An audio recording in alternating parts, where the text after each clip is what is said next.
Hey everyone, it's good to see you back. Today we'll be diving deep into a classical and pretty powerful prismatic build that, to this date, is one of my favourite to use.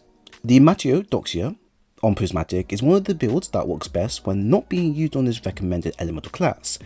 But how good, you may ask? Well, with this build here, you can achieve pure suspension, Woven Mel, and Radiance Heaven with just your Transcendent state active. So instead of me banging on about it, why don't I just show this off instead?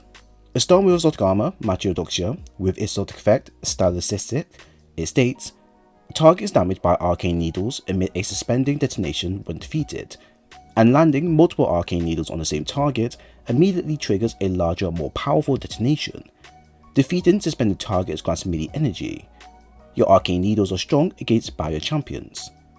To maximize our build, we will be using the following exotic with Prismatic, as this will offer an increased duration time to use Arcane Needle a lot more often.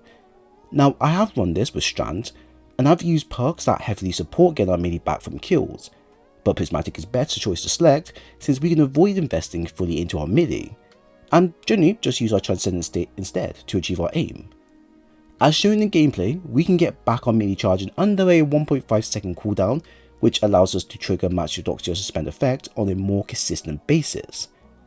This for me is where the build can reach its highest and provide one of the most satisfying rotation mini gameplays around.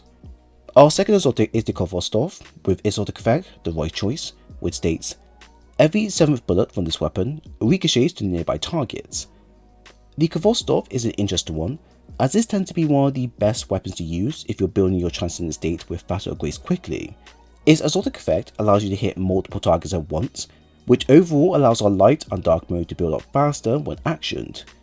Using this in a crowded area will guarantee your Transcendent state in probably under a minute or two, hence why this weapon is fantastic for prismatic builds. However, you can branch this out to weapons like Form, Osteostriga, and Outbreak for weapons that can build up your meter faster. Basically, any weapon that can spread an additional effect linked to the weapon is bound to be the most recommended one to select here. For aspects and fragments, we have the following. A Feed the Void where defeating a target with an ability will grant you Devour. Helion, where using class ability will produce a solar turret that will scorch and ignite targets it hits. A Facet of Grace where defeating targets with kinetic weapons will grant you bonus Transcendence energy for light and dark. A Facet of Solitude, where landing rapid precision shots emit a 7 blast from the target. Facet of Hope, where having an active elemental buff will slowly regenerate your class ability. A Facet of Balance, where rapidly defeating targets with light abilities grants melee energy. Rapidly defeating targets with dark abilities grants grenade energy. And Facet of Dawn, where landing a charged melee hit will grant you Radiant. Powered melee final blows makes you and allies Radiant. With mataiodoxia in hand, we won't have any weapons or key abilities available that will enhance how often we use our melee for the build, which may sound weird at first, but actually works out quite well when combined with Transcendent. To make this work, you will need to keep a few things in check. Firstly, a Facet of Grace and Solitude are going to be needed as they will be working hand in hand with our chosen kinetic weapon. With KHVOSTOV exotic effect in action, we can net more kills easily when procced, and also trigger Solitude's effect of weakening targets and also triggering to shreds with Remel effect when done right. Our chosen exotic can be swapped out if you see fit, as it's not locked down to just one type of kinetic. Once our Transcendent state is running, we will then want to have Balance and Dawn available, as these will also benefit from the increased ability regeneration available. Balance will of course make sure we can amp up how fast we get our light or dark state in our end while in Transcendence form. It will also extend our Transcendent state as time goes on.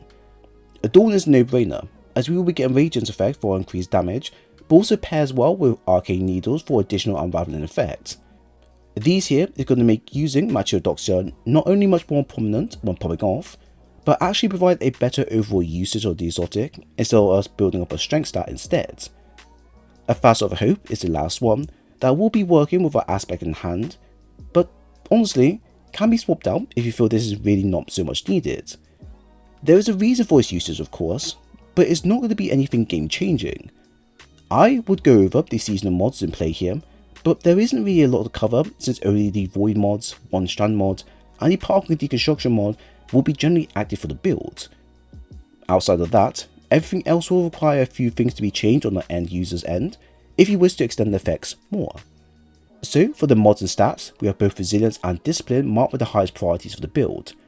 Recovery and strength is also being supported through additional pickup items, fragments, and mods. Resilience, we have ours at tier 10 for 30% damage reduction.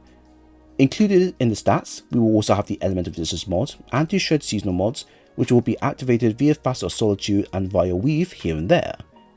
Potentially, you can add a weapon that has Repulsive Brace for additional protection as well, but this will come down to actually needing the amount of protection or not. The Discipline, we have ours at tier 10 for 1 minute 1 second cooldown via Storm Grenades. As the build will be primarily using melee as the means for its ability usage, I would recommend a grenade type that has good area coverage and one that works well when combined with momentum transfer. You don't need to invest too much into your strength based mods to support your melee, since we can rely on being Transcendence for that instead. However, keeping this in mind for our grenades and not making them solely just for the damage is a nice way to reinvest into the stat additionally. With the key stats looked into, these are the mods I would then further invest in to making the build even more better throughout its usage.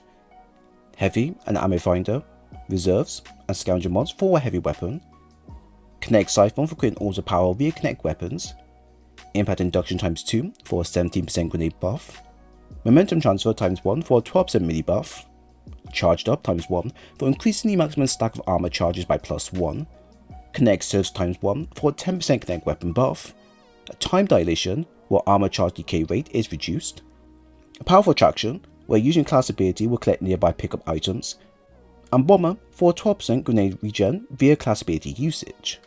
Now, as we've covered our exotic primary weapon, I would then advise you to pick some super weapons for the build.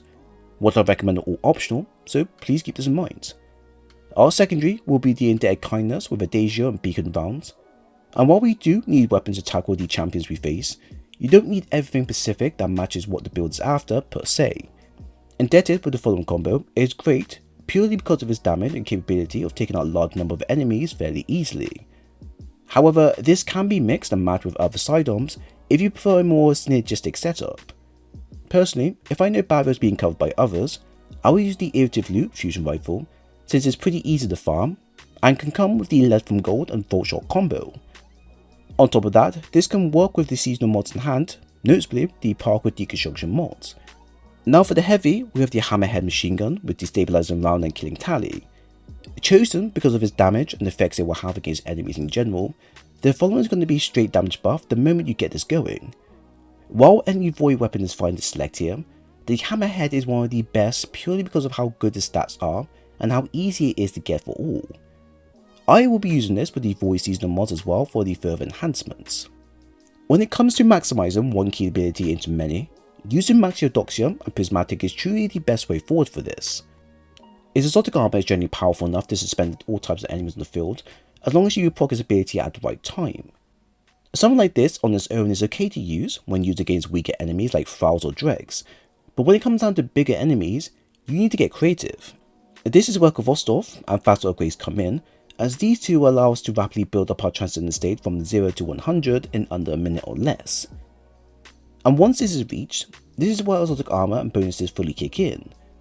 For me, this is the best way to use exotic, as just using Strat subclass can be fine at times as long as you can garner melee energy, but this method is better as within the short period of time you have, you can spam this ability one after another and get some serious airtime with it. And while this is going on, you can get a damage buff, you can also apply Weaken, and you can also apply Sever, and also apply Scorch and Ignite all in one. This is what I find quite incredible for Prismatic overall, as you can get away with a lot of unique combos that at times just wouldn't work on other base subclasses available. As shown here, we can suspend enemies and maintain that effect for long as long as we are building up a Transcendent state.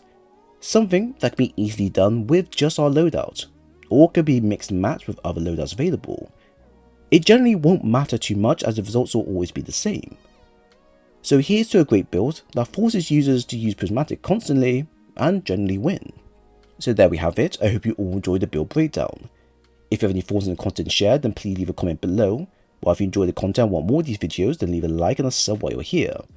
Dim link for the builds located below in the pin section, and I do advise you to check out my playlist for more. It was great sharing today's video with you all, and I hope to see you again soon.